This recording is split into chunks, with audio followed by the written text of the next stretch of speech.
I'm glad to have all of you here. My name is Lily Flanders. I use she and her pronouns, and I serve as the vice chair of the Truro Climate Action Committee. And I am joined this evening by a co-member, Rebecca Brune, who's over there in that orange, and then nearby, Georgia Neal, who is our intrepid volunteer. Our committee, informally known as CAC here in Truro, was formed in 2019, and we were charged with investigating, studying, and making recommendations to the Select Board on methods of mitigating and adapting to climate change. One of this year's recommendations that we're making is for the town to hire a part-time climate action coordinator so that all town departments and committees can work in coordination with each other to protect and preserve this fragile and vulnerable ecosystem we love and that we call home. Hiring a part-time coordinator is one of the most effective ways that we can live up to the responsibility of being stewards of this land and of these waters which sustain us. An article about hiring a part-time climate coordinator will be on the warrant at this year's town meeting. So for those of you who are Truro voters, I hope you will support it. It is also part of our mission to inform and educate the public, and that's what we're doing this evening. Tonight, Laura Ludwig, the director of the Marine Debris and Plastics Program at the Center for Coastal Studies in Provincetown, is going to talk to us about the impact of plastics on marine health and what we can do to be part of a solution, because as you know, the impact is not good. Before I give her the floor, which will be in just a moment, I want to mention that next month's CAC Library event, which will be on the 16th of May, will be an evening with Lauren McKean, who is the Cape Cod National Seashore Planner, and she is going to be talking to us about the park's Green Team activities. As always, I want to thank the library's staff, without whom we could not do this and with whom we have been working in such happy collaboration for the last year. Also, thanks to Stop and Shop for the water and the granola bars. They've been wonderful about providing us with snacks as well. And finally, the Truro Climate Action Committee welcomes any volunteers and anyone who might be interested in becoming a member. If you're concerned about climate change and would like to make a difference in this community, please get in touch with us. You can speak to any one of us this evening. There are also pieces of paper there that have all the information where you can find out more and get in touch with us about the process of becoming a member. And now I'm going to let Laura Ludwig do what she's here to do. Thank you all so much for being with us. I appreciate you all being here. Let me find out where the buttons are first. Thanks a lot, and I appreciate the introduction, Lily, and the invitation to speak with you folks. And many of you, this will be very familiar. Nice to see you here, Jesse, and Talila, and I know a lot of you, and happy to see some unfamiliar faces as well. And vis-a-vis climate change, will just throw out there that if we're not thinking of the petrochemical industry when we're talking about climate change, then we aren't really talking about climate change, because the industry itself is one of the key inputs into impacts that we're feeling from climate change. And petrochemical companies are where plastic comes from. So with that, I'll segue into telling you about my program, for those of you who don't already know. The Center for Coastal Studies did not have a marine debris and plastics program when I came to town. I brought it with me. I came from Maine, and I had a program in Maine that I just brought with me because I thought, why not? There's an ocean in Cape Cod. I can do it there too. So I started off by developing a little bit more robust beach cleanup program. We started counting things a little bit differently in our tallies. I brought my program from Maine, which is ghost gear removal, which I'll tell you about. And then it sort of evolved into some other things that have to do more with what to do with the stuff once we've collected it all. And it's kind of weird how I got here. These are my parents, and really I've started to dedicate these discussions to them, because I think a lot of us have the benefit of having really great parents, and they really do help shape us. My dad is a consummate recycler. He always has been. I think I was about 9 when this picture was taken on an island. Whenever he found rope, he would do this. It took him hours. We would be playing and whatnot, but he would be sorting rope that he found in the rocks. And he collected it all and hung it up in his garage. He collects things that he finds on the beaches, and he doesn't throw them in the trash. He just kind of hangs on to them. So I never thought about it, but he's done this my whole life. And this is my mom on one of her last years when she could walk and talk and interact with us. She's had Alzheimer's for about 19 years now. And so this was one of her last cogent efforts, and I just love the fact that she put her all into it. So obviously I didn't fall far from their nuts. So I actually found this vacuum cleaner at Long Point. So anyway, I didn't set out to be a plastics person, but that's where I've landed. And these statistics are pretty sobering, and I'm going to stand back here because I haven't memorized them. But you can read them, and I don't have to read them out loud to you. But it is incredible what we do to our planet.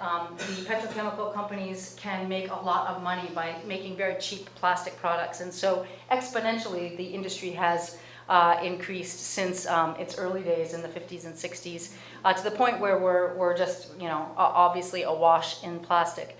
And then everything that was made is still around, whether it was landfilled or quote, recycled or downcycled, unless it was burned. And we do have incineration here that happens quite a bit in developed and undeveloped countries. And that is one way of burning to get rid of the plastic, but it creates other issues.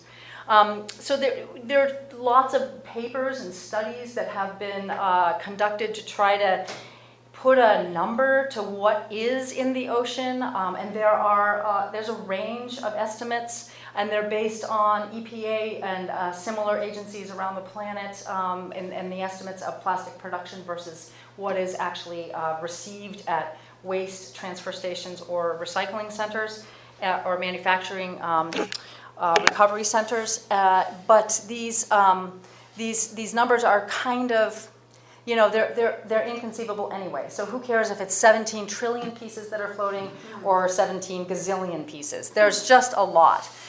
This estimate of how much is added to the ocean annually was based on some work done by folks at the SEA in Woods Hole, the C semester. There's a woman there, Cara Lavender Law, who's an expert at microplastics, and she teamed up with 3 other folks to do a robust literature study to come up with how much plastic is going into our oceans. And this was a well-respected estimate of 8 million tons annually. And then the water bottle situation is bleak. We still find them. They are banned in various places, but they still are very, very successful in conveying cheap plastic to millions of people every day and every minute. There's another study that talks about how much plastic is in the ocean versus how many birds and fish and seabirds are in the ocean, and then how much is ingested by these animals that are in the ocean. And by 2050, the estimate is generally agreed that pretty much every animal, bird, or invertebrate has interfaced with plastic at some level, or will.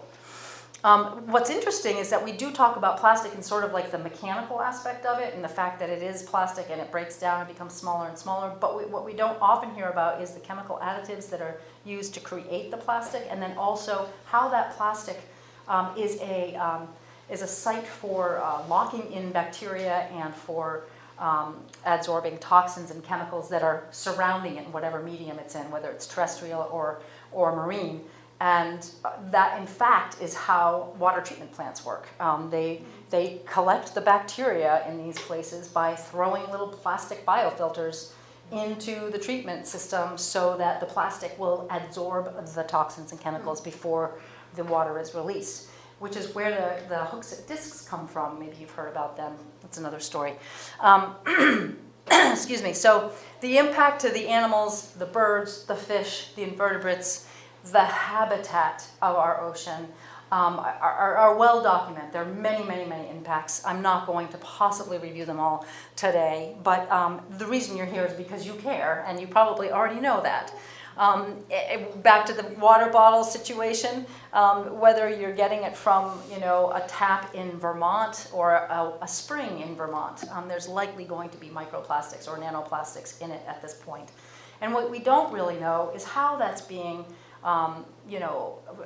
adapted to by our species. So we don't really know whether the impacts that we're feeling now, maybe we're wondering, like, why does my skin itch? We don't know. Maybe it's because of plastics. And there are lots of studies being done right now to try to look at endocrine disruption, respiratory ailments, bloodborne issues that are may be affected by the toxins that are adsorbed to the plastic particles that are at the most microscopic level in our systems. And all of these things are unknown. And it just makes me very frustrated for people who are trying to do the right thing and be healthy, because it's very difficult to avoid. And that's not even really talking about the other insidious issues like the PFAS, the DDTs, the unregulated chemicals that are pervading our systems. Let's just focus on this one depressing item, plastic. So what do we do about it?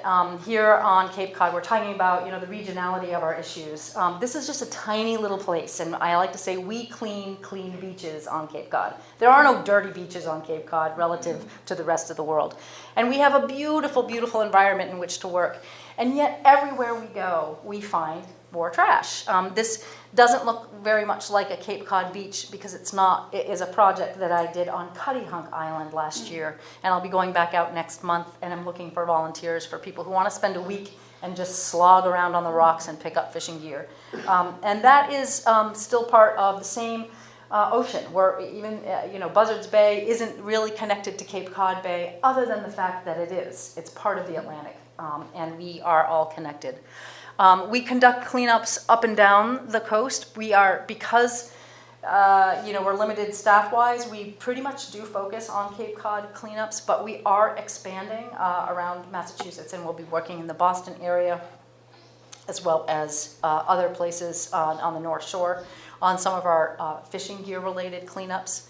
And just last week, I was visited by a group from Cornell University who were here for a week, and they were very interested in helping, see what the issue is. Some of them had never seen waves. So when we took them to Ballston, they dropped their buckets and took out their cameras and were like, wow. So it was really a high-impact residency, and that's something that we do annually with them. They came with me to Cuttyhunk, in fact. Different students each time, but it's really been a great way to share, what those impacts can be and what it looks like. Nobody really knows, what it means to clean a beach, even a clean beach. So we do a lot of cleanups, and that's pretty straightforward. It's not very high tech. You go around, you pick up trash, that's it. And you could just throw it into the trash bag and bring it to the dump. That'd be great. Maybe you'd sort out the cans and recycle them or something like that. But what we do is a trash tally. And this is something I started about 6 or 7 years ago, where we used to just have a data card. And we'd go around and we'd check off things as we walked down the beach. One balloon, check. One pen, one straw, one whatever. And that, to me, was very cumbersome. It also was hard to do in the rain or the wind, and you couldn't collect very much stuff because you had to stop and write it down. So I stopped doing that right away, and I just said, this is not working for me. Let's just collect everything we can within the time frame that we're giving it, and then take it back and dump it out, see what we get. And lo and behold, some people also like to do it that way. So I do have some people who actually come with me and do this. These are incredible volunteers. The Beach Brigade is now over 430 people. And these are people, like several of you in the room, who have decided that's what you would like to know about so that you can then participate when you're able.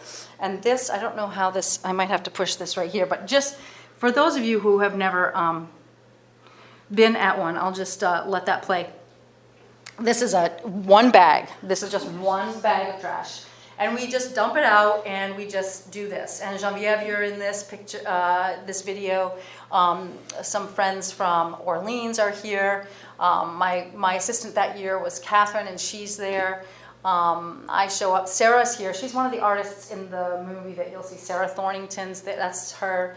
I show up and don't do much at some point. I just stand there and I'm like, what am I doing? And you can see the little bugs like running around. And so that's just one bag, and here's another bag. So it just goes on and on like this. And this is particularly, this is a specific tally. This was at the Winkler Garage, where we set up in one of their bays. He donates space for over a week for us to just dump our trash out and count it, because we need a big space. And so it's a little extreme, but boy, does that give us some good data. We count everything, even this stuff. Geneviève has spent many hours with me, leaning over a table, sorting out styrofoam from film, from rigid plastic, things that can be identified. That little blue string, that gets cataloged as a balloon string.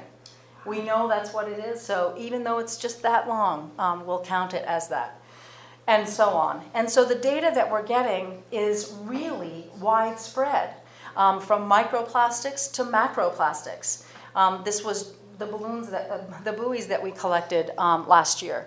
That's not even all of them. That was just the ones that were relatively intact, that we could string together. So we're counting all of this stuff, and we keep it separated once we've counted it. And that's a box of just food wrappers.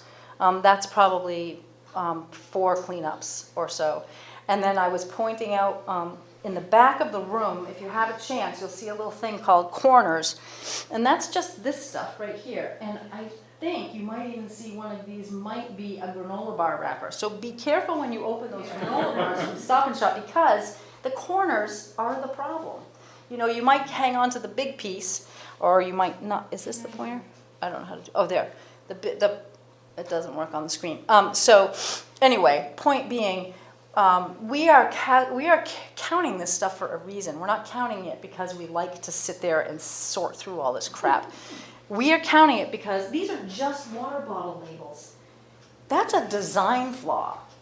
You could make a bottle of water that doesn't lose its label. If you're going to sell water, you could do something different. And so I haven't actually worked up the gumption to start that campaign, but I have data for anyone who wants to, because that's what's happening, is we're able to provide our data to people that are wanting to make a difference. These are 4 items that are fairly common in our waters. You know what the top one is, buoys, and then there's water bottles. And these are lobster trap tags, in case you didn't know. And then the fourth thing there is something that most people that work with me already know. But it's a very good story about data.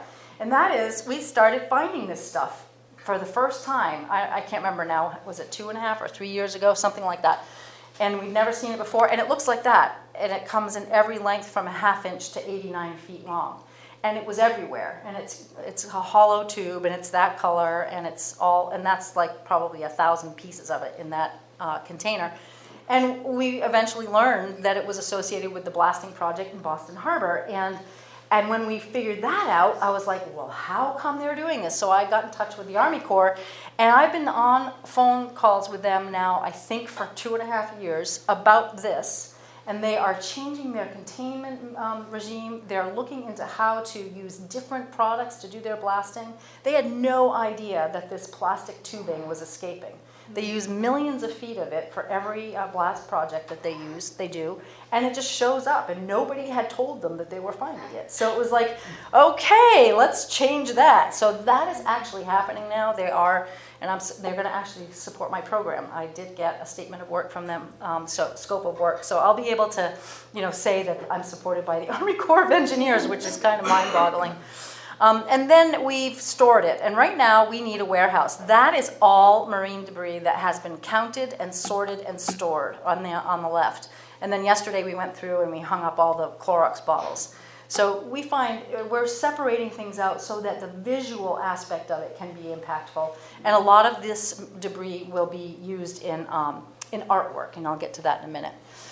But the top 10, we usually can predict what they'll be. If you go through the top 10, this is just from last year's, all of those that I circled are fishing gear. And I developed a field guide with the help of some of my colleagues around the region, and it just came out recently, and I don't have a lot of copies, but there's one up there, and there's a couple up here you can take a look at, and it's available online. But we were trying to really help people figure out what it is they're picking up off the beach, and then help them collect data, help us collect data for some of it. And when we talk about fishing gear, the reason that it's, it's important that it's always in the top 10 is because it's made out of plastic. Rope and net are made out of polypropylene, polyethylene. There's polysteel, which is a combination of the two. There's nylon. There's polyester, and on the lobster traps there's polyvinyl chloride. And anyway, there's a lot of plastic used in the fishing industry, and we find a lot of that as well. It's very common in our area. When we're talking about it, it's the properties of the fishing gear being plastic are such that they are really good at what they do, fishing and catching. Unfortunately, that pertains to whales as well, and you all are aware of the entanglement issue. And as a result of the entanglement issue, this is a sort of a crude sketch of it, the rope that used to link one trap to another was made from polypropylene in the old days, and it would float up to its highest extent and pose a risk to the whales. And so now they had to replace it. This was a while ago now, where they have to replace it with a heavier rope, right? So what does that mean? That means the rope is coming in contact with the bottom of the ocean, and it's made out of plastic. So what happens? It chafes, it weakens, and it breaks. I bought back 2 million pounds of the polypropylene. I ran the federal program. This is in Maine, and that's one day's collection on the bottom there. That's another day's in the top right. Millions and millions of pounds of very lightweight plastic rope. So a lot of rope in terms of length. I had some statistics. I think it was something like 54 miles, or I can't remember. I shouldn't say that. It was actually in the hundreds of miles of rope, or maybe thousands. And people did some clever things with it. We wound up finding ways to keep it out of the landfill. This is when the doormat manufacturing cottage industry took off. Now they can't get any used rope because it's not you can't use it anymore in the fishery, so that the doormat makers are buying new plastic rope to make the stupid doormats. So it kind of backfired. But anyway, there's definitely a lot of creative people using this material. And the rope that they had to use in replacement of it was this heavy rope that I just described. And here are some of the obstacles that it meets with. Hard rocks, other gear. It's very difficult to, you can just imagine dropping your shirt on the bottom of the ocean and it rubbing on a rock, it would probably weaken. And so it creates a problem for the people who are using the rope. The fishermen need to replace it. They can't just use old rope because they will lose their gear. So they take the rope off and replace it, put new rope on, and then they're left with piles like this that they don't know what to do with, and is very difficult to dispose of. A, because it's heavy and expensive if you take it somewhere. B, because most places won't take it because it is extremely hazardous to the equipment that is used to, dispose of trash. And C, because it is a hassle. How you take the time to bring that down the road to some place to try to dispose of it, and therefore you wind up with piles like this sitting out back. So what did I do? Somehow they found me, these artists find me, and one of them needed a lot of this rope, and she wanted this rope. And I said, I can help with that. And so we did another buyback, this time of the heavy, big, thick, sinking ground line. And that's what these pictures are, which is a very different type of rope from the earlier rope. And there was a lot of it because they were retiring it. And this wonderful artist took it all. We baled it up, we boxed it up, we shipped it to her. Then she sits down with all of her people and she crochets these massive crocheted runners. And then she paints the runners a solid color of her choice. She puts one coat of latex house primer and then 2 coats of top latex house paint.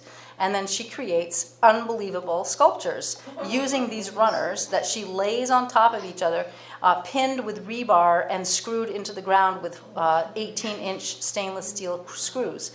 And these are very, very dense sculptures that could be architectural in some ways. They're all made from old lobster rope. That's me standing in front of one of them. That was in New York City. And so her rope has been used all over the world. Other artists will be discussed in a minute. I wanted to get back to the fact that as this rope is being used by the fishery, they are losing gear, and I created another program, which is to get the gear out of the water. Once we started that program in 2009, we found that there was gear that had been lost long before the sinking ground line. I mean, everybody has there's always the risk of losing your traps in the lobster fishery. But as I always say, no fisherman worth his salt would ever choose to lose his gear. There's just nobody's out there deliberately trying to lose their gear. They're either like attacked by another fisherman who's cutting all his gear, or a storm gets them, or a boat runs over it, or there's plenty of ways that gear is lost, and we just started to clean it up. So we meet with the fishermen, we figure out where it's been lost, we get the proper authority from the state, and we find funding. I should have put that in there. It's a big, expensive process. And then we recover the materials using a grapple. We look for specific hotspots using side-scan sonar. We run the sonar over the areas where the fishermen have said, I think there might be some here. Because you can't just run side-scan sonars. You have to have an idea of where to focus it, because it really is an expensive and lengthy process. And then when we get to the materials and we've recovered them, we get a lot of data. We find out what's in the traps. Were the traps rigged properly, and did they function as they are supposed to? Traps are supposed to lose their escape vent. It's called a biovent. It's supposed to float free when the trap is lost, so that anything living in the trap can escape without harm. Is that functional? We inventory everything. We return what we can to the owners, and that's a long, complicated process that is required by the state. And then we also make sure that as little as possible goes into a landfill. And so how do we do it? We hire people. And this is Mike Rigo's boat. He is a Truro lobsterman that goes out of Provincetown. He's one of our regular partners. And we send him out and we say, here's the hot spots on this chart, and you know where the other ones are because he is a local fisherman. And then we just bring the stuff back. We use a grapple, which is that top left corner. That's just one version. There are lots of other types, but they're very small. It's not like a big, huge thing that you drop over. It's a small thing, and you go slow in circles, and you get traps like this. These are all traps that have lost their buoys. There's no active gear in the water during this time, because the only time we can conduct this work is when there is no active gear in the water. Otherwise, we would be tripping over ourselves trying to avoid buoys. And the bay is closed. All Massachusetts waters are closed for right whales for about 3 months, and that's when we do this work, which is right now. Laura, excuse me, is that 1 day's worth of traps found? So these are all different days, but the boat in the middle, that was 1 day. They had 57 traps. This was another day on the bottom left. That was about 26. And then, various others. The most we've ever gotten in a day is probably around 72. In this area, in Maine, when I did this project, we would get hundreds every day, hundreds of lobster traps every day. So these are other types of material that we recover. Lost rope. Rope is just laying on the bottom, and we remove all of the living creatures. Like that net had some crabs in it. That's an old Russian trawl net. They used to come here in the 60s and 70s, right out. That was before there was a law that you couldn't, and they would just, lose their gear right in the harbor there. And we also find weird things like those barrels on the bottom right. Is a fishery called the slime eel fishery, or a hagfish they call them. And it's basically a big barrel with holes in it that they throw whatever kind of like food in it. It doesn't even matter what it is.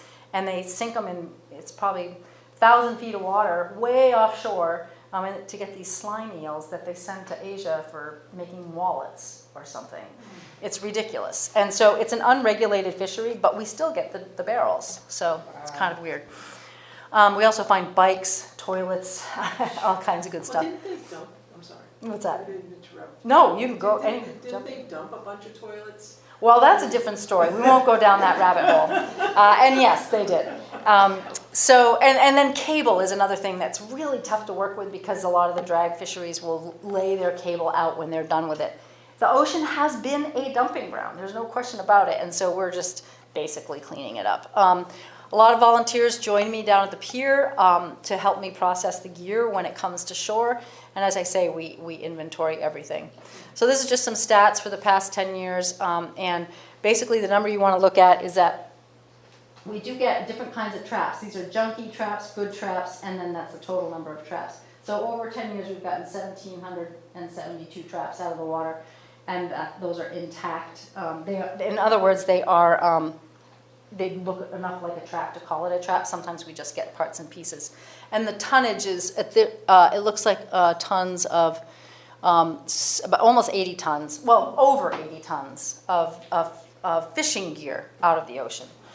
And that's a lot of weight, but we haven't trashed it all. Some of it's been returned, and we've also rescued some of the soft goods to be used. And so at this point, I just figure, I talked pretty fast, and I'm just wondering if you have any questions about what you've seen so far. And there are reasons for all of the loss. There are reasons for us doing this work. And I wondered if you had any questions about it, or should I just barge ahead here? Yeah, Tom. So the plastic, I understand, being in the water is a bad thing, but is metal not as bad? It's not. And I shouldn't say it's not. So there are certain fisheries that have wire line, fishing line, like very thin wire. You can fish for tuna with thin wire. There's squid jigs with thin wire. And when that becomes a mess, it's a mess for everybody. Typically in the fisheries, the lobster traps are wire, but they're coated in PVC. In the old days, they were wood. They weren't wire, and they just moved to this more efficient, less expensive way of doing it. And then the other wire is the draggers that would use a long cable, a steel cable. And damage to the habitat is minimal from that kind of thing because it doesn't tend to move around. It's so heavy, so it just sets there. And oftentimes the materials that we get are so accreted with rust, they've just been down there for 70 years, not budging. But no health risks to rusting steel? No, it's basically an elemental piece of equipment. And that's, I think if you get into the alloys, maybe there'd be some kind of something, but the fishing industry it tends to be pretty primitive. It's like basic steel. But it's a good question. The plastics are the biggest issue. When we do beach cleanups, I don't usually even want to take the wood back with me. The wood, we can talk about pressure treated wood, but it's too much. There's just too much. And then the metal is my next thing that I would leave. Obviously that's a danger for bare feet, but apart from that, it won't hurt a bird. If a bird eats rust, it's not a big deal. So this is an amazing amount of work, and I'm not familiar with the marine literature, but have you been writing papers about this? No, and I need to. We did just publish one paper on aging derelict traps, where our side scan sonar imagery allows you to interpret something about what you're looking at. Like, is it got a lot of biofouling on it, and can you estimate how long it's been down there based on the sonar imagery? So we did just publish a paper on that. There are many papers that could be written on this, and I don't write papers. I could, but I don't have time. So I'm just doing this instead. Georgia? I have another question about the metal thing. I wondered when I see old cans on the beach, partially rusted, are animals swallowing those things, like the larger fish? So cans, well, I mean, if you look at the published literature on that, metals don't factor a lot in ingestion issues. It's not because it's painful. They're not going to eat a shard of metal or whatever. And a larger can would be too big. However, that said, the BPA lining in some of these cans that we have is a problem. But in terms of fishing gear, there's no bisphenol polyphthalate or whatever it's called in metal in the fishing industry. But food-based metal would have some sort of a plastic component or chemical additive, typically. Otherwise, you would be drinking rusty whatever. So aluminum cans are, I think they can be free of that. I think they market themselves that way. I don't really buy sodas, so I don't really know. But I think that's probably something that I don't think it's been documented that cans have been an issue for wildlife. Other than skunks, that get their heads caught in the mayonnaise jars and things like that. anyway, but the fishing gear situation is something that could be a very separate focus for the talk, but I'm going to push on because my last question is a leading question, which is what are possible outcomes for all of this junk at the end of its life? And there are outcomes, and you can hit those lights again, Lily. I'm sorry. I just have a few more slides, and this is the fun part. So I mentioned one artist already, Orly Ganger, and we'll talk about her in a minute. Bye. Thanks for coming, Tom. Thank you. And there are other artists as well who have worked with this material. This is one mid-water trawl net. Am I right, Talila? Does that look familiar to you? It could be two. It looks a little big. It's a pear trawl. Yeah.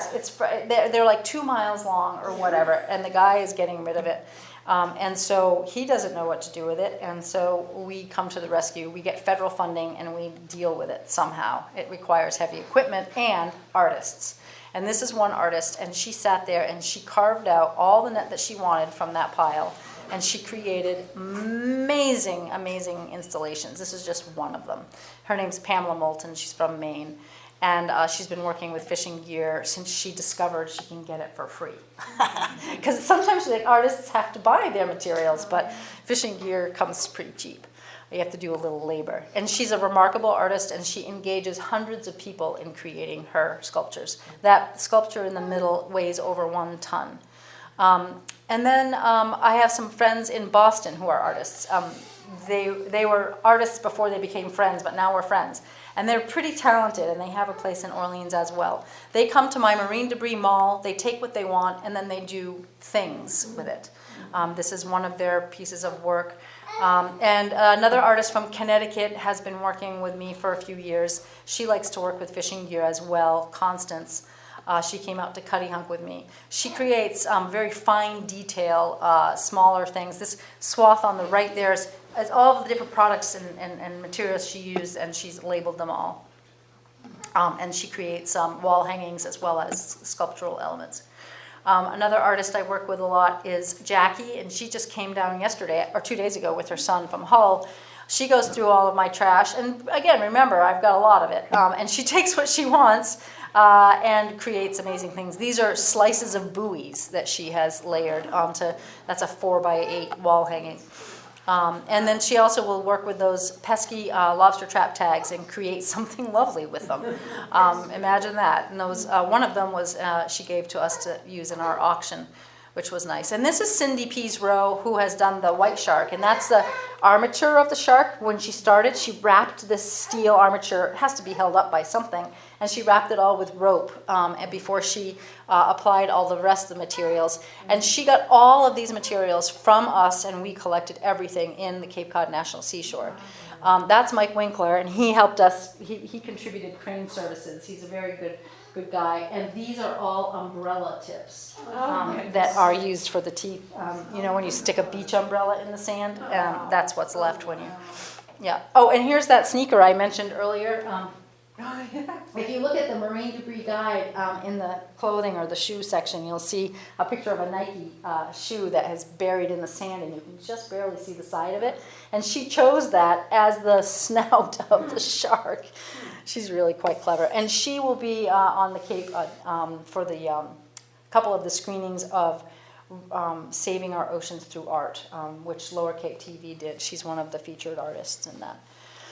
That's Cindy right there. And that's an inside view of the shark sculpture. And these are like aquaculture bags. These are oyster bags. That's what these are. There's strapping bands. These are all strapping bands. Strapping bands are, do you know what those are? Those white plastic pieces that are about this long. They are often used, primarily what they're from is bait from the lobster fishery. They come around boxes of frozen bait. And so, and this is the Cornell professor on the right there, Annie. She used actual ghost gear, not stuff we found on the beach, but she took these nets that you see in these pictures, plus the lobster traps, for a very specific purpose. She records humpback songs in Hawaii, and she's a composer and a lecturer in the Cornell Music Department. And she worked with a lighting designer and a set designer to create this installation, and it's against which the lights, how does she do it? She plays humpbacks, which are like spectacular sounds. If you've never heard them, you should definitely go check it out. And the lighting and the sound guy synced up the lights with the sound. So every time a whale went, the light would go blue, and when the whale would go beep, then the light would be yellow. And it was like these weird flashing lights that are synced up with the music and displayed against the backdrop of this. And she was obviously making a very bold statement about the impact to the oceans and who has to deal with that. And that's Where is that located? That is in Chilmark. That was where it was premiered on Martha's Vineyard. Then it went to Mass-MoCA, and then it went to Brooklyn, and I think she might be going to California next with it. This artist lives in Harwich, Jen Stone, and she used a net that we had hauled off the ocean floor. That was the Russian trawl net that you saw in an earlier photo. And she doesn't want the green stuff because that plastic is very difficult to work with. That's polyethylene. She likes the nylon, so she keeps all the plastic nylon, and she creates unbelievable like taxidermy type things with long line and with that nylon netting, where she'll dye it and then create these. That's a wall hanging on the right, and then she'll do these sculptural elements as well. And this is one that was up at 20 Summers last year, which was a beautiful installation. And then, there's plenty of other stuff to work with. I just am not sure who needs it. So if you ever need any trash, just let me know. I just met a guy on Vinyl Haven Island in Maine who he invited me to his shed, and that's not that photo, but whenever he finds an old glove, he staples it on the ceiling and the walls of his shed. His whole shed is covered in like weird like epoxy paint, all these different gloves, and that made me think of that photo. If anyone can think of what to do with spare rubber gloves that don't fit and are really gross, let me know. We do have some cheat sheets for how people can help with this, either data collection or getting material to artists. This doesn't show up on this background, but this is called my most valuable trash flyer. We record all the data on all of the lobster trap tags, so please feel free to ask me afterward about how to do that. We record all the data about the yellow shaft tubing that I mentioned, and then if you feel like keeping the rope, we will get it to the artists. And there's a lot of other things you can do, and you know them all already. Probably everyone in this room does all of those things already. But one thing that I've started saying that's number 11, I don't know how you feel about this, but I don't have a lot of investments. I have very little money, but I made sure none of it's going to the petrochemical industry, and I don't know what kind of impact it will have. But it won't have any impact that I'm not doing it. But if, as a nation, we decided that we're sick and tired of it, and we kind of checked out our portfolios and we pulled it out of ExxonMobil or whatever, I wonder what kind of bottom line that would yield.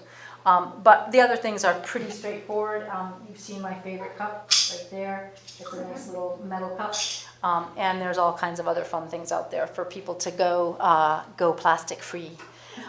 So thank you very much. I collaborate with a bunch of people. This is a long list here, but these in particular are the people I'll be working with most closely for the next 3 years through this $2.7 million grant that I just got. And it's over 3 years spread around 6 organizations. And we are all focused on fishing gear in all of its parameters, on shore, underwater, in collections, deliberate collections from fishermen who are retiring their gear, and we're disposing of it properly. Thank you to you, the taxpayers, for supporting this, because it's all federal funding. So that is my presentation, and I hope I haven't thoroughly depressed you, and I'd be happy to take some questions, and I'll put it back to a nice spot. Thanks very much for coming and not falling asleep. Hi. So, and you may not even be connected to this question in a way. I can't understand why we have, the movement of no, water in cans and no more plastic. But when you go in and to a store, there's tons of drinks in plastic. Right. I don't get I understand your question. How much sense does it make to ban plastic water bottles Right. when we are not banning Coke and Pepsi and orange soda and all that? So it's an interesting situation that we have here on the Cape, and I think it might have been done a little bit differently by other organizations, but the way it was promulgated on the Cape, it was all from this one organization that really just wanted people to think about changing their behavior, and thinking that once you think about it in one realm, you might apply that to other realms. But unfortunately, it's not a comprehensive enough effort. And until such time as all drinks in plastic are banned, it really doesn't have that much of an impact. I will say though, we are finding fewer single-use plastic water bottles than ever before, but guess what we find instead? Gatorade. Number one, unbelievable amounts of Gatorade. And they all still have their tops on them. It's like someone took the time to put the top back on. It's really weird what we find. And I think that it has started a conversation, and hopefully, I don't know. Yeah. Maybe somebody will ban Coke. I doubt it. They're pretty powerful. Leon, did you have a question? Yeah. He's saying, what is my future gonna look like? We do find pacifiers on the beach. And we do find, we don't find diapers very often at all, but it's. Cloth diapers. But yeah, I mean, amazing work. I feel like as I've been listening to you, there's this feeling I have of like, I hope you have moments of just feeling so proud of being a person that has facilitated so much change. Thank you. I'm sure it feels very daunting a lot of the time because it's so huge, the problem. And of course, plastics is one problem in the entire climate crisis, right? So but I hope you take moments to just really feel that. Yeah. Thanks, I appreciate that. Yeah. Oh, just please. So, thank you. I've done I'm an art teacher in Portland, Oregon. We're moving here in July though, so Yay! here we come. But I was very inspired by plastic works when I was learning how to be a teacher. And so I did a lot of plastic upcycle and recycle projects, Yes.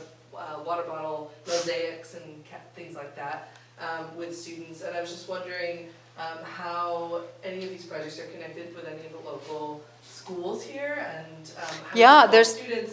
There's some folks in Truro, actually. Stacy Klimkowski, I don't know if you know her. She's in Truro. She's the art and science teacher. Yeah, and she's always encouraging things like this, and has a lot of, she participates in the cleanups as well.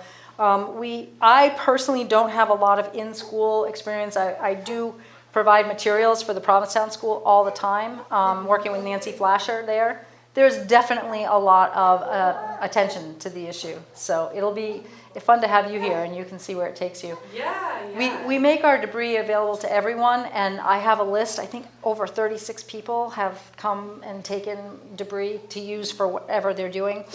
And there's been this kind of weird, like metaphysical, I don't know, not metaphysical, I can't remember what the word is, but it's a weird conundrum to think about using trash to make beautiful art. Could you does it mean you should continue generating trash so that artist can make that beautiful thing? Which is why one of my... the doormats kind of issue, right? Yeah. Well, don't get me going on the doormats, because those microplastics that they generate just sitting there on your yard outside, anytime the sun hits it, it really is bad for them. But one of the things I'm working on right now is with two of the artists to install the trash as trash in an exhibit, so that it is a visual affront when you walk in and you see, oh my God, look at all this trash. And it's all very organized. When you organize trash, it's kind of cool. It's really cool, yeah. You could. I mean, it makes a statement. So hopefully, we'll do a little piece of that here, and then it'll graduate and hopefully get to the New England Aquarium at some point, or possibly even a bigger place. But we're still in the works, so we'll use your help. Cool.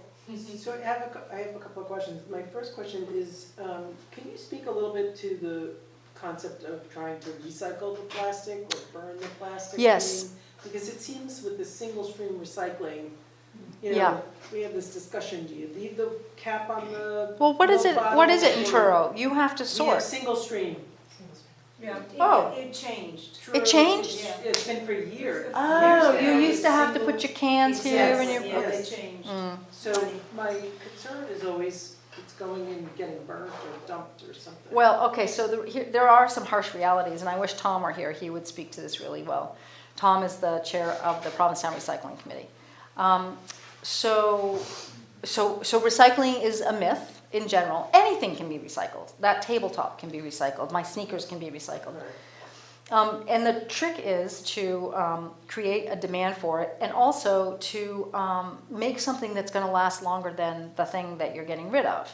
Why would you recycle something so that it's cheaper and doesn't last as long, and then you have to throw it out anyway? You're wasting a lot of intermediary R&D to just say, oh, I made this sneaker out of recycled plastic. That sneaker's not going to last as long. Recycling plastic is downcycling. There is no way to capture the original polymeric bonds that you need for quality. Like you wouldn't want to wear something, you wouldn't send an astronaut in space with recycled plastic. You couldn't. You wouldn't be able to rely on it. The quality control is not there.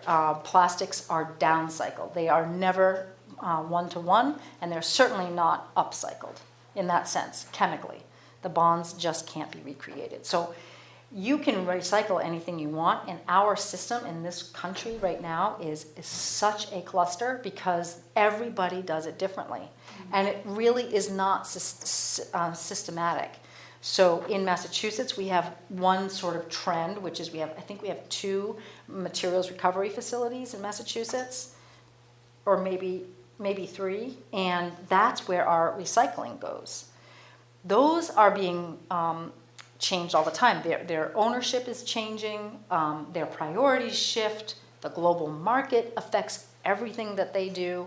And the last time I visited one, there were stacks higher than that wire, way up here, of tons of baled plastic, waiting for a place to send it.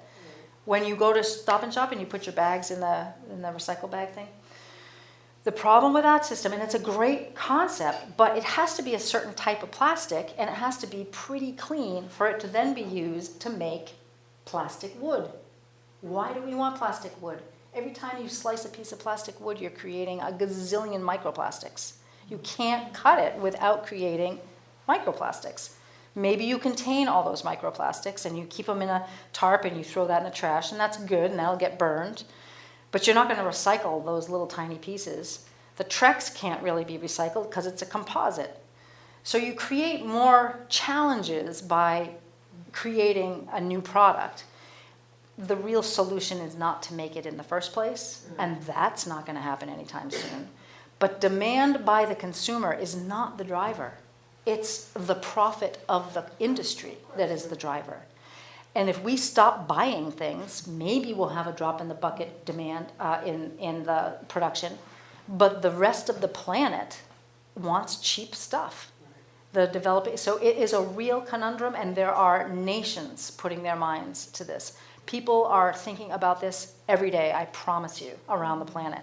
And there are national initiatives that are pretty wimpy, but because the industry has huge power. There's a new legislation called Save Our Seas, and it's supposed to, basically it's funding additional recycling facilities in this country. And the plastics industry has grabbed that and running with it. They're like, oh, we're going to build all these infrastructure places you can bring your plastic to. It'll be great. You can recycle everything. So then what happens? You build all these infrastructure things, and then you create systems to get the stuff to those buildings. But then what if people stop buying them? And you've got these great facilities. You've got to generate more plastic that people will want so that you can send them to the facilities to keep your business going. It's a very, very horrible scenario. But I don't understand. I don't know what the solution is. That's why I say about divesting. I think that might have some slight impact to the bottom line for the stockholders, only if every human being does it. And then the truth is coming out, and people are realizing that there's some serious issues. The recycling chasing arrows business, I think you probably all are aware now that was just like a kind of like a crying Indian. You know, it was like a red herring or whatever. It's basically an implication that, oh, it's great, you can recycle this. And really all it is it was a way for people to tell which polymer was which. Like, was this cup made from polyethylene or polypropylene or whatever, and there's a number in it. And yes, it could be recycled if there was a facility near you or a container that collects just that near you. Compostables, that's another thing. It drives me nuts, where people are saying, oh, these forks are compostable, let's get them for our picnic. Well, they would be compostable if they went to an anaerobic digester or an industrial composting facility, but they're not going out in your garden to compost. And the places on the Cape and on the North Shore, Black Earth Compost, they're rejecting compostable serviceware now because it has changed so much the quality of their compost that they cannot say that they don't want to put their name on it. So now restaurants that have invested in all these green plastics are SOL. Not only that, they never separated it in the first place, and it's screwing up the recycling of the actual low-density polyethylene, the LDPE. So it's a very complicated thing for service members, for people who are dealing with the general public trying to that's why I like to bring stuff, and I'm just like, nope, don't need the fork, don't need the spoon. And it's very hard to do. I've been doing this for a long time. I still forget my own to-go containers, but I reuse them all 100 times, I'm sure everybody else does too. For me, it's very easy to eat well in the summertime when there's all the farmers markets. Do you have a suggestion for the winter time instead of going to Stop and Shop and buying my stuff? Yeah, move to Florida. Honestly, have you ever read Animal, Vegetable, Mineral? Yes. It's Oh my fabulous. God, it's like just eat what's in season. If we did that, we'd be having potatoes and carrots and cabbage all winter long. Right? I don't have a solution. So that's the thing. A fresh market is great. There are places that are growing things indoors in greenhouses. That's fabulous. You can do that, and those are sold at farmers markets as well. Now we're not having winter, so maybe it won't be an issue. We might be having year-round gardens. Yeah, I appreciate that. My other question was about finding companions, either on the rest of the coast, East Coast or West Coast, of people doing similar work to what you're doing, or is it your work so groundbreaking? Well, I don't know if it's groundbreaking, picking up trash. Nice to meet you both. Thanks for coming. Nice to meet Leon. That's Lily's daughter, so that was so nice that they came. It's, I don't know. I was thinking that. I was like, I think I might be the only person whose job it is to pick up trash and then document it, not just throw it in the dump. I'm not sure. I think there are definitely groups that do cleanups. The robust nature of our data collection is unique. There's a place on the West Coast that does it. They are in Washington. I think it's SCCC. I don't remember what it stands for. And they have an excellent data sheet, and I've looked at that. So I know there are groups that are paying attention to the data really carefully. You can get apps on your phone that are good at getting people engaged, but they aren't discrete enough data-wise, so I don't use them for our work, but I encourage people to use them that way. And there are, through this federal agency that I work with, the NOAA Marine Debris Program, there are a lot of other funded efforts out there that focus on maybe one thing or another. But I think the spectrum that, because Cape Cod is contained, it's kind of easy to do, not easy, but you can just focus on that area. Right. It's not like I'm in Virginia having to deal with the states on either side or whatever. It's just like Cape Cod, and it's like a lab. So It's been really good for the whale research, it's been good for the geology, but I think maybe that might be part of it. Do you find more junk, more trash on the bay or the ocean? Yes. Yes, Yeah. both sides. Yeah. It just depends. If we get nor'easters, I'm going to go on the outside. If we get the southeasters like we're going to get tonight, it's going to be a big blow tonight. I think it's supposed to be 50 knot gusts again, 60 knots. Tides too, that it's gonna be bad? Tides. And we used to do cleanups only at two beaches, at Long Point, at Race Point and Herring Cove when I arrived at the center. And that's where all the Boston parking tickets showed up. And it's also where all the tampons showed up from the outfall.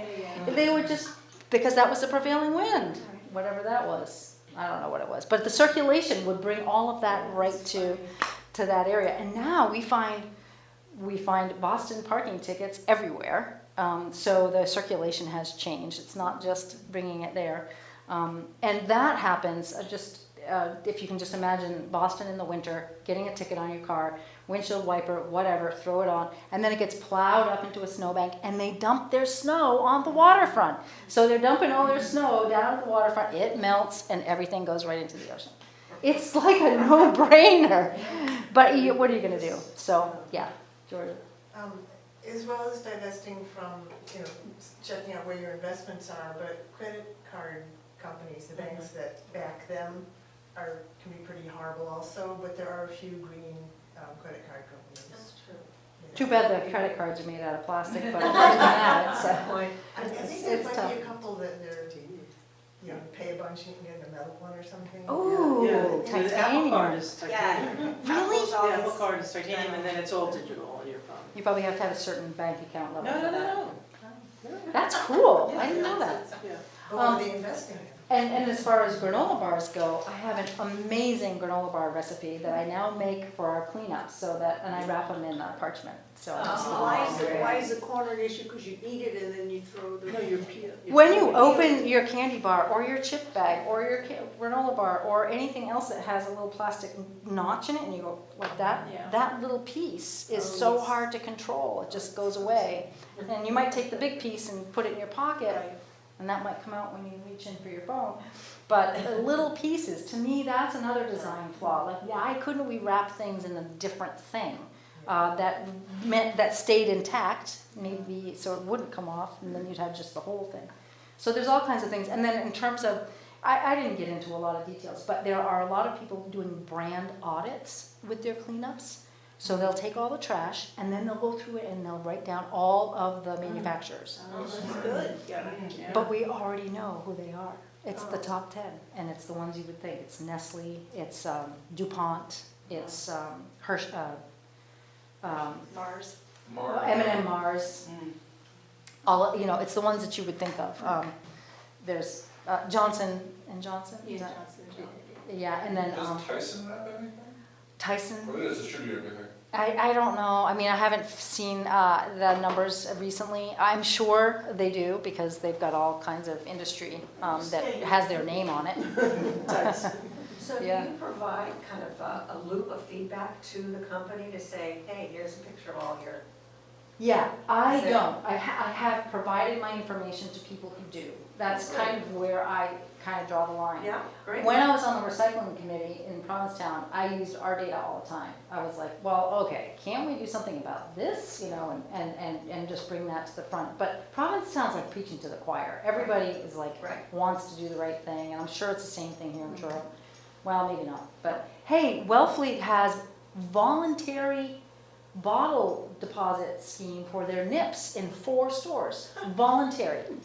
4 stores are applying, I think, $1 to their nip prices so that people won't throw them out, and they'll bring them in and they'll give the $1 back. That's unheard of to me. Yeah. So there's a lot of forward thinking out here on the Outer Cape. We don't have a recycling committee, so. How did that happen?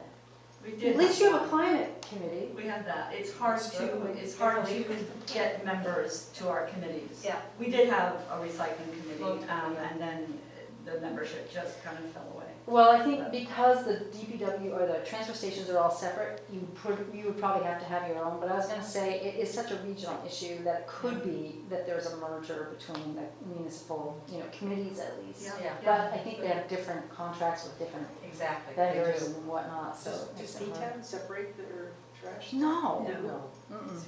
However, they do have separate containers for like the hard to recycle things, like the light bulbs and the batteries and the mattresses and things like that, tires. But for the blue bin, it's everything together. When I first moved here, it was they would get $45 a ton for their recycling.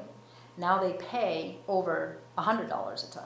So that's like a 200% like Flip. flip. Right, because Yeah, especially in the 'cause markets. glass used to be glass recycling was Yeah. always good, tin was. The glass recycler shut down. There was one in New England, and it no longer exists. What Dennis Yarmouth has done is created a collection point for glass that they can crush and use as aggregate. And that is just a local thing that they're trying to see if it works, because you can use it in making asphalt or berms or whatever, concrete structures or whatever like this.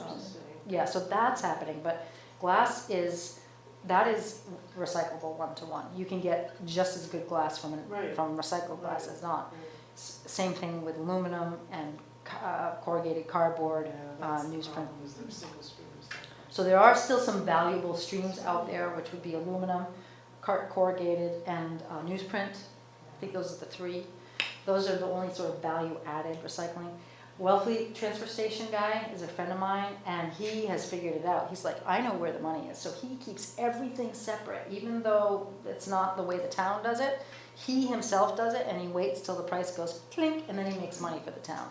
And he ships all his metal at the right time.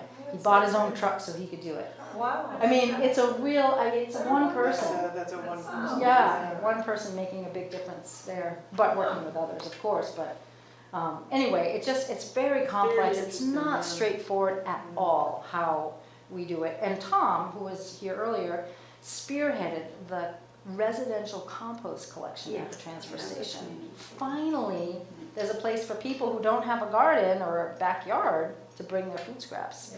They used to, and there's all kinds of statistics. Food is the #1 weight of our municipal solid waste in the country. So Well, there's, 35% of food is wasted. yeah, and it's heavy, and it goes into landfills and it putrefies, and it's like a ridiculous thing because it could be creating amazing compost. Really So it's simple. energy, What's that? Can you, and also, yeah, And also energy. energy. Absolutely. It's got a caloric value, it's got energy. It has a lot of value, caloric A lot. and nutritional to the soil. I mean, the whole composting thing, it could solve all of our problems. That'd be a cool one. Yeah, I don't know enough about it, but there are people who are really convincing, and I compost at home myself. But Visiting Seattle many years ago, and even in the hospital, the way that they had you get your food from the cafeteria and the materials that they used and the incredible labeling and clarity with which you could dispose of things, and you could just tell people got used to it. And we're not used to it, we don't look for that, but it was amazing. And the whole city recycles, has compost, food disposal and. well, there's a company now that's slowly expanding its range that will do curbside compost collection, and that's happening on the North Shore right now. They're the ones that are taking our hoppers of compost from the transfer station, but I don't know if they come and get it or have to pick it up somewhere like at the canal, but transportation of compost is ridiculous. You should just keep it. It's like, just have a pile.